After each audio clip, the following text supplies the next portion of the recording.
आज हम आपको यदि किसी को प्रॉपर्टी के बारे में देखना है तो परचेज ऑफ प्रॉपर्टी, वो प्रॉपर्टी खरीद पाएगा कि नहीं खरीद पाएगा वो देखना है, तो उसके लिए प्राइमरी कस्प 4 है और सपोर्टिंग कस्प जो है 11 और 12 है।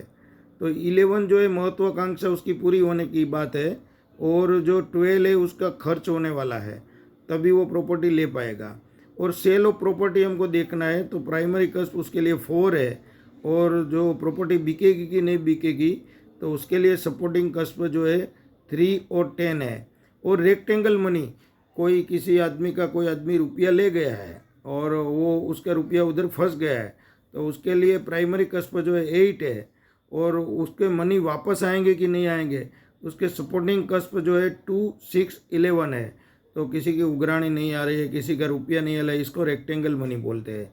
और यदि किसी की रेक्टेंगल प्रॉपर्टी भी है, किसी की जो प्रॉपर्टी जो है ज़मीन है, मकान है, मिलकत है, वो फंसी हुई है स्थावर जंगम मिलकत, तो वो मिलेगी कि नहीं मिलेगी तो उसके लिए प्राइमरी कस्प 4 है और सपोर्टिंग कस्प जो है 8 और 12 है।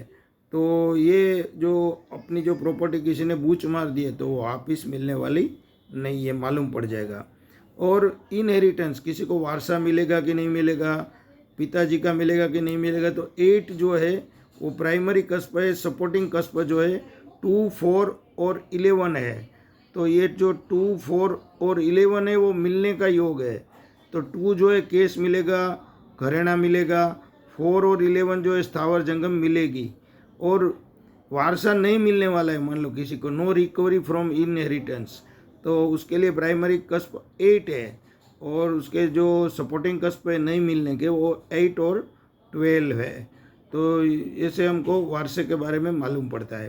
अनएक्सपेक्टेड गेन, कहीं से अचानक कोई धन प्राप्ति का योग है कि नहीं, जमीन में गड़ा हुआ धन है कि नहीं, वो सब देखने के लिए प्राइमरी कस्प 8 है और वो मिलेगा तो उसके लिए सपोर्टिंग कस्प 2, 6, 11 है। जो 2 नंबर है वो धन मिलने का है। तो और 6 नंबर भी जो है वो अपने हरीफ का 12वां है। तो कोई ज़मीन में गड़ा हुआ धन है वो भी हम देख सकते हैं 2, 6, 11 के हिसाब से। और यदि वो धन नहीं मिलने वाला है, कई लोग वो खदानें खोदते रहते कुछ भी नहीं हाथ लगता है, तो उसके लिए प्राइमरी कस्प 8 है और उसके लॉस जो है उसमें वो पैसा गंवा रहा है तो उसके लिए 2, 6 एंड 12।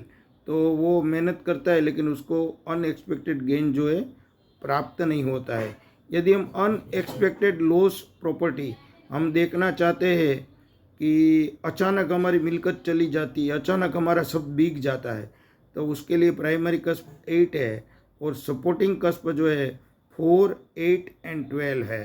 तो हमारा जो टोटली प्रॉपर्टी का लॉस हो जाता है, कई लोग रोड पे आ जाता है, तो उसके लिए ये देखना है। लॉस फाइनेंस, यदि किसी को नुकसान जाने वाला है तो मालूम पड़ता है, उसके लिए प्राइमरी कस्प 8 है और पूरे का पूरा पार्टी डूब जाती है कभी कभी, तो उसके सपोर्टिंग कस्प है 2, 8 एंड 12, तभी आदमी डूब जाता है।